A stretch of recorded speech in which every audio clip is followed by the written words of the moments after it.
Did you find it was hard for you initially to get his confidence so that he would have a dialogue, like kind of like you and I are doing right now? Was the technique you may have used, or even how you got into the subject?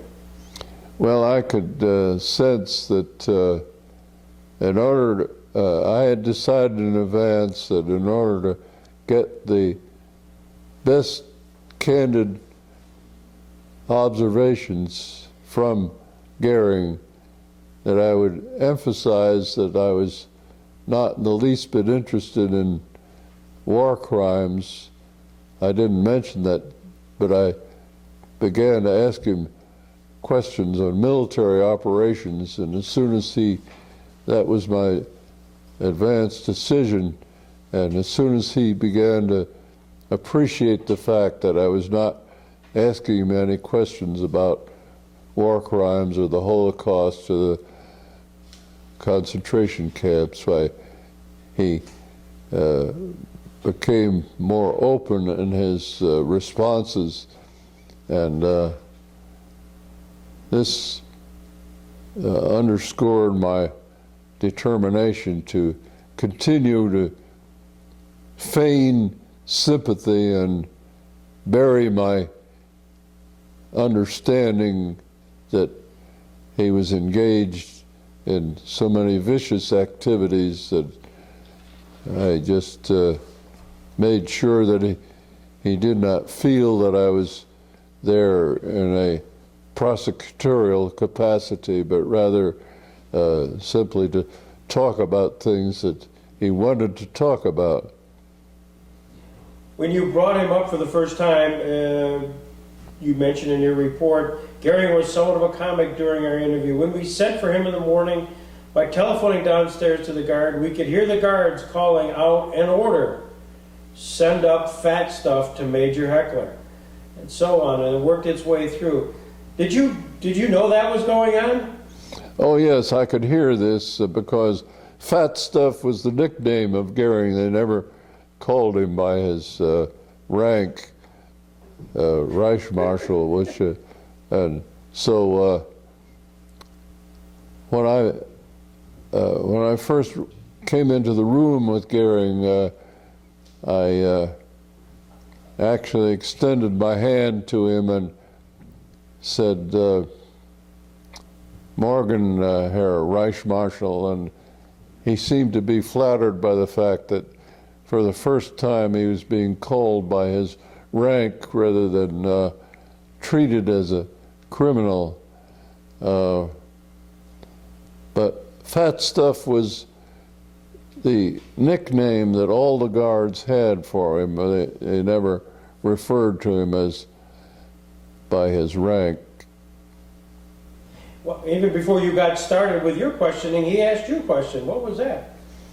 Oh yes, that was quite a surprise that I could not get a question in edgewise until he asked me whether I knew General Eisenhower, and of course I faked an answer. I said, yeah, I know General Eisenhower. And he said, "You tell General Ike that I, Reichsmarschall Hermann Goering, am a commander of the Luftwaffe of the German Air Force, and here in this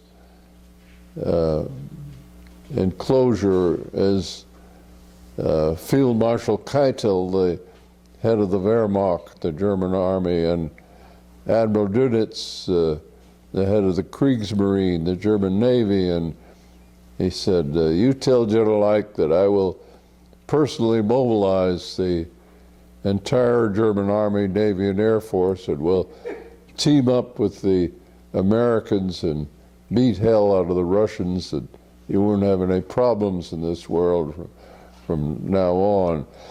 And I faked an answer that I would contact General Eisenhower, but of course I never did. Were you able to gather an impression of Goering?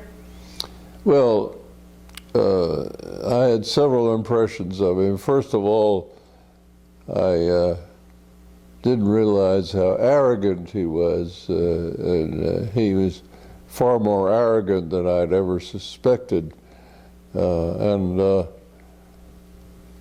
unforgiving about what he had been involved in. He was obviously guilty of a certain amount of bragging, and but he never really admitted any sharp differences with Hitler. I think one of the interesting arguments we had was that, you know, when Winston Churchill met with Roosevelt in Newfoundland in September of 1941, 2 months before Pearl Harbor, they agreed on what was called the Atlantic Charter, in which both Roosevelt and Churchill agreed that if the United States got involved directly in hostilities, that they would concentrate on Germany rather than on Japan. But then when the Japanese attacked Pearl Harbor on the 7th of December 1941, why, everybody in this country put pressure on Roosevelt to reverse that priority and put the priority on our war against the nation, Japan, that had attacked us. And 3 days after Pearl Harbor, why,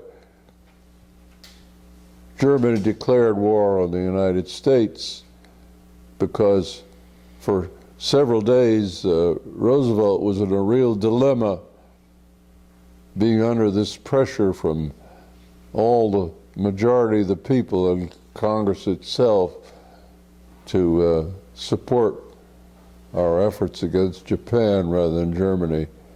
Hitler had then taken Roosevelt off the hook by unilaterally declaring war on the United States several days after December 7th. And I pointedly asked Goering why he and Hitler did not simply say, instead of declaring war, that Germany had no argument with the United States and all they wanted was peaceful relations, that this would have embarrassed Roosevelt. And I trying to find out why Germany had done such a stupid thing, when as an alternative they could have embarrassed us by taking the opposite position. And Goering, first of all, said, we had a treaty with Japan, and I immediately responded, well, you never paid any attention to any other treaty. And then he proceeded to tell me that Hitler had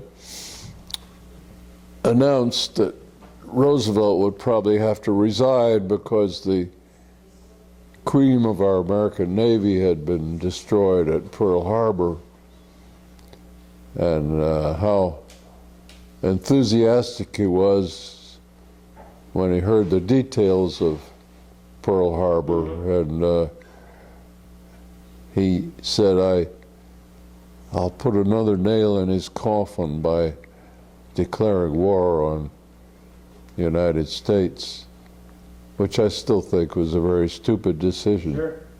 To me, one of the most wonderful things that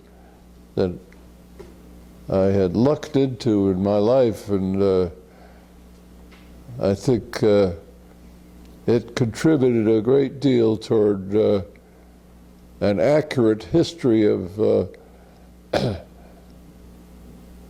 the United States in World War II.